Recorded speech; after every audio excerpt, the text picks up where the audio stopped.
أعوذ بالله من الشيطان الرجيم.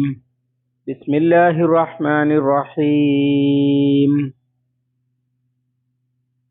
لولا إذ سمعتموه ظن المؤمنون والمؤمنات بأنفسهم خيرا وقالوا هذا إفك مبين.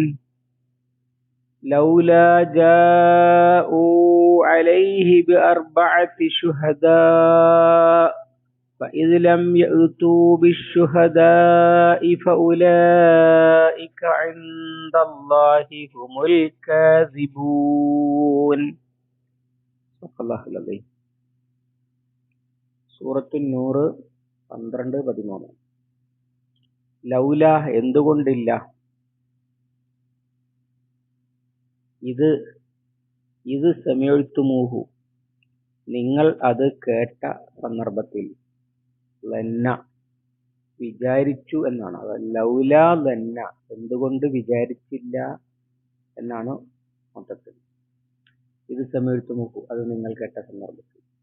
ആര്? അൽ മുഅ്മിനൂന മുഅ്മിനുകൾ, വൽ മുഅ്മിനാത്തു മുഅ്മിനത്തുകളും മുഅ്മിനുകളായ സ്ത്രീകളും പുരുഷന്മാരും എന്തുകൊണ്ട് വിചാരിച്ചില്ല അത് കേട്ട സന്ദർഭത്തിൽ. ബി അംഫുസിഹിം അവരെ കുറിച്ച്, അല്ലെങ്കിൽ സ്വന്തങ്ങളെ കുറിച്ച് തന്നെ. ഖൈറ നല്ലത്, എന്തുകൊണ്ട് നല്ലത് വിചാരിച്ചില്ല തങ്ങളെ കുറിച്ച്. വഖാലു അവർ എന്തുകൊണ്ട് പറയുകയും ചെയ്തില്ല. ഹാദാ ഇഫ്കുൻ മുബീൻ ഇത് വ്യക്തമായ ദുരാരോപണമാണ് എന്ന്. ലൗലാ ജാഉ എന്തുകൊണ്ടവർ വന്നില്ല, അലൈഹി അതിൻ്റെ മേൽ, ഈ അർബഅത്തി ശുഹദാ 4 സാക്ഷികളെയും കൊണ്ട്. ഫഇദ് ലം യഅ്തു അവർ കൊണ്ടുവന്നിട്ടില്ലാത്ത അവസ്ഥയിൽ, ബിശുഹദാഇ സാക്ഷികളെ, ഫഉലൈക അക്കൂട്ടർ, ഇൻദല്ലാഹി അല്ലാഹുവിൻ്റെ അടുക്കൽ, ഹുമുൽ കാദിബൂൻ അവരാണ് കള്ളവാദികൾ അല്ലെങ്കിൽ കള്ളം പറയുന്നവർ.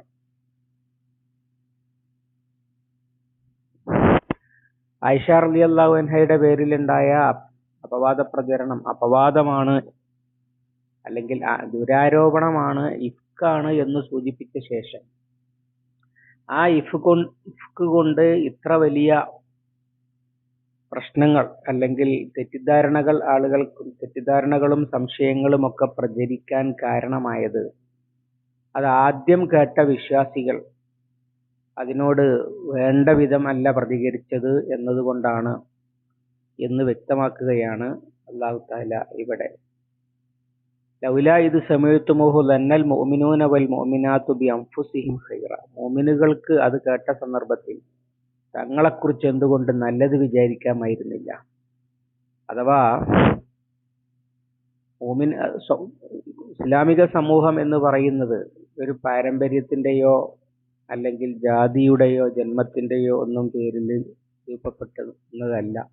പ്രത്യേകിച്ചും അന്ന് എന്തായാലും അങ്ങനെയല്ല. നബി സല്ലല്ലാഹു അലൈഹി വസല്ലമയുടെ ഭാര്യയും അബൂബക്കർ സിദ്ദീഖ് റളിയല്ലാഹു അൻഹുവിന്റെ മകളുമാണ് ആയിഷ റളിയല്ലാഹു അൻഹ. അബൂബക്കർ സിദ്ദീഖ് റളിയല്ലാഹു അൻഹുവിന്റെ മകളാണ് എന്നതുകൊണ്ട് മാത്രമല്ല ആയിഷ റളിയല്ലാഹു അൻഹ വിശ്വാസിയായിട്ടുള്ളത്.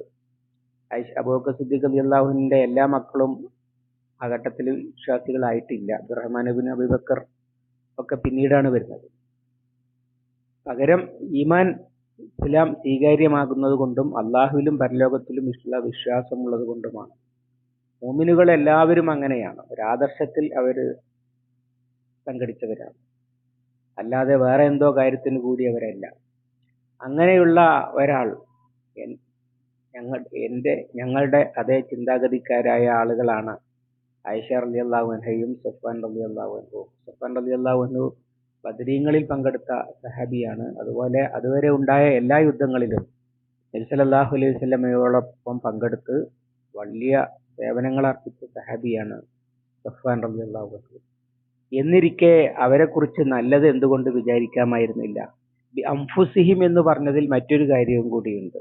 അഥവാ തങ്ങളായിരുന്നെങ്കിൽ എന്താണ് ആ സമയത്ത് ചെയ്യുമായിരുന്നത് എന്നാണല്ലോ ഈ പറയുന്നത്. അബൂ അയ്യൂബുൽ അൻസാരി റളിയല്ലാഹു അൻഹുവിനോട് അദ്ദേഹത്തിന്റെ ഭാര്യ ചോദിച്ചത് മുഫസ്സിറുകൾ ഉദ്ധരിച്ചിട്ടുണ്ട്.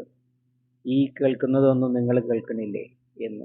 എന്താ കേൾക്കണമെന്ന് ചോദിച്ചപ്പോൾ അത് നുണയാണ് എന്ന് അബൂ അയ്യൂബുൽ അൻസാരി പറയാണ്. എന്നിട്ട് അത് വ്യക്താക്കി കൊടുക്കുകയാണ്. ആ സന്ദർഭത്തിൽ നീയാണെങ്കിൽ എന്താണ് ചെയ്യുക? അങ്ങനെ ചെയ്യുമായിരുന്നു? ഇല്ല. ആയിഷ റളിയല്ലാഹു അൻഹയെ കുറിച്ച് നിന്റെ അഭിപ്രായം എന്താണ്? അവൾ ഒരു മഹദിയാണ് എന്ന് പറയുകയാണ് ചെയ്യുന്നത്. ഞാനാണെങ്കിലും ചെയ്യുകയില്ല എന്ന് പറഞ്ഞ റിപ്പോർട്ടുകളും കാണാം താബിമാരിൽ ചിലത്. അപ്പൊ അങ്ങനെ അത്തരമൊരു സന്ദർഭത്തിൽ നല്ലതേ ചെയ്യുകയുള്ളൂ ഞാനാണെങ്കിൽ എന്ന് വിചാരിക്കണമായിരുന്നല്ലോ. അല്ല, ദുരാരോപണം ഉന്നയിക്കുന്നവർ യഥാർത്ഥത്തിൽ പറയുന്നത് എന്താണ്? അവരാണെങ്കിൽ എന്താണ് അവർ ചെയ്യുമായിരുന്നത് എന്നാണല്ലോ പറയുന്നത്. അപ്പൊ മോമിനുകൾക്കൊരു നിലപാടുണ്ട്. അതാണല്ലോ മോമിനുകൾ ചെയ്യുക. അതുകൊണ്ട് തന്നെ ഇത് വിശ്വാസയോഗ്യമല്ല, അവരങ്ങനെ ചെയ്തിട്ടുണ്ടായിരിക്കുകയില്ല എന്ന് അവർക്ക് വിചാരിക്കാമായിരുന്നില്ലേ എന്നാണ് ചോദിച്ചതിന്റെ അർത്ഥം. എന്നിട്ടോ വഖാലു ഹാദാ ഇഫ്കുൻ മുബീൻ, അപ്പോൾ തന്നെ പറയണമായിരുന്നു ഇത് വ്യക്തമായ ദുരാരോപണമാണ് എന്ന്. കാരണം അത് ആദ്യം ഉന്നയിച്ച ആള് തന്നെ അബ്ദുല്ലാഹി ബിൻ ഉബയ്യ് ബിൻ സുലൂലാണ്. ഉബയ്യ് ബിൻ സുലൂലിനെ അന്ന് തന്നെ എല്ലാവർക്കും അറിയാം. സ്വാഭാവികമായും അയാൾ എഴുതിവിടുന്ന ഒരു സംഗതിയാണല്ലോ. അയാൾ പറയാതെ പറയുകയാണ്. പിന്നീട് വിവരപ്പെട്ടവരത് ഏറ്റെടുക്കുകയും അത് വ്യാഖ്യാനിച്ച് പറയുകയും ഒക്കെയാണല്ലോ ചെയ്തത്. നേരത്തെ നമ്മളത് വിശദീകരിച്ചിട്ടുണ്ട്. അപ്പൊ അങ്ങനെ ഇത് വ്യക്തമായ ദുരാരോപണമാണ് എന്ന് പറയാൻ എന്തുകൊണ്ട് നിങ്ങൾക്ക് കഴിഞ്ഞില്ല എന്നാണ് അള്ളാഹുവിന്റെ ചോദ്യം. ലൗല ജാഉ അലൈഹി ബി അർബഅത്തി ശുഹദാ, വിശ്വാസയോഗ്യമല്ലാത്തതിന് പുറമെ അത് വിശ്വസിക്കാതിരിക്കാനുള്ള നിയമപരമായ ഒരു ന്യായവും കൂടി ഉണ്ടായിരുന്നു. അത് ഈ സൂറത്തിലാണല്ലോ അള്ളാഹു താല 4 സാക്ഷികളെ കൊണ്ടുവരാൻ പറഞ്ഞത്. അപ്പൊ പിന്നെ ആരോപണം ഉന്നയിക്കുന്നതിന്റെ മുമ്പ് ഇല്ലല്ലോ എന്നാണ്. യഥാർത്ഥത്തിൽ നമ്മൾ നേരത്തെ അത് വ്യക്തമാക്കിയതാണ്. സൂറത്തുൻ നിസാഇലാണ് 4 സാക്ഷികളെ കൊണ്ടുവരണം വ്യഭിചാരാരോപണം ഉന്നയിക്കാൻ എന്ന് പറഞ്ഞിട്ടുണ്ടല്ലോ. നേരത്തെ ഉദ്ധരിച്ചതാണത്. അങ്ങനെ 4 സാക്ഷികളെ കൊണ്ടുവന്നാലാണ് വ്യഭിചാരത്തിന്റെ ശിക്ഷ. 4 സാക്ഷികൾ ഉണ്ടാകണമെന്ന് അവിടെ പറഞ്ഞിട്ടുണ്ട്.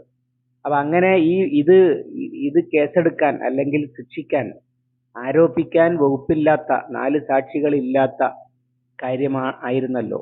2 കാര്യമാണ്. ഒന്ന്, മോമിനുകൾക്ക് സ്വന്തത്തെക്കുറിച്ച് നല്ലത് വിചാരിക്കാൻ കഴിയണമായിരുന്നു. 2, നിയമപരമായി തന്നെ ആരോപണം ഉന്നയിക്കാൻ വേണ്ട 4 സാക്ഷികൾ എന്നത് ഈ കാര്യത്തിൽ ഇല്ലായിരുന്നു. അതും മോമിനുകൾക്ക് ശ്രദ്ധിക്കാമായിരുന്നല്ലോ. സാക്ഷികളില്ലാതെ എന്തുകൊണ്ടാണ് ആരോപണങ്ങൾ ഉന്നയിക്കുന്നത് എന്ന് അവർക്കും ചോദിക്കാമായിരുന്നു. അതാണ് അല്ലാഹു തആല ചൂണ്ടിക്കാണിക്കുന്നത്. ഫൈദലം യൗതു ബിശുഹദാഇ ഫഉലൈക ഇൻദല്ലാഹി ഹുമുൽ കാദിബൂൻ. ഫൈദലം യൗതു ബിശുഹദാഇ, അവര് സാക്ഷികളെ അഥവാ 4 സാക്ഷികളെ കൊണ്ടുവന്നിട്ടില്ലാതിരിക്കെ ഫഉലൈക ഇൻദല്ലാഹി ഹുമുൽ കാദിബൂൻ, അവർ അള്ളാഹുവിന്റെ അടുക്കൽ കള്ളം പറയുന്നവരാണ്.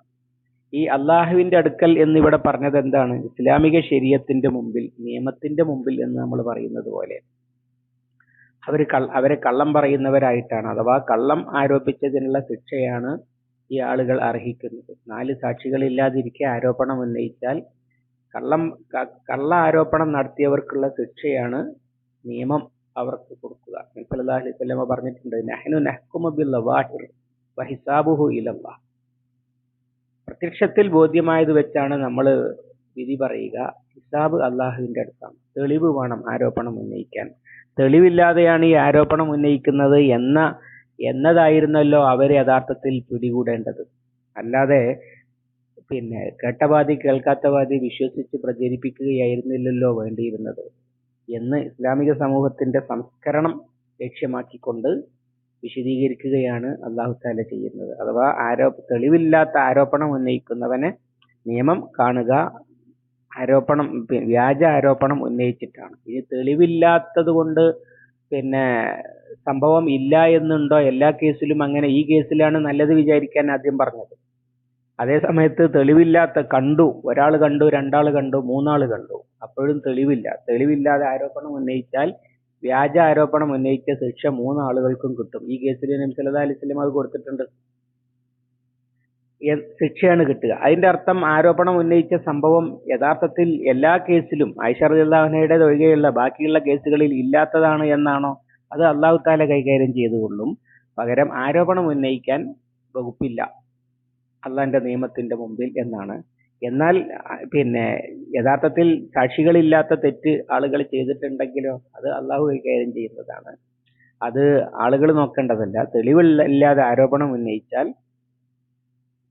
പിന്നെ വ്യാജ ആരോപണത്തിന്റെ വകുപ്പ് ചാർത്തും എന്ന് ചുരുക്കം. അതാണ് വൗല ഇന്ദല്ലാഹി ഹുമുൽ കാദിബൂൻ എന്ന് പറഞ്ഞത്.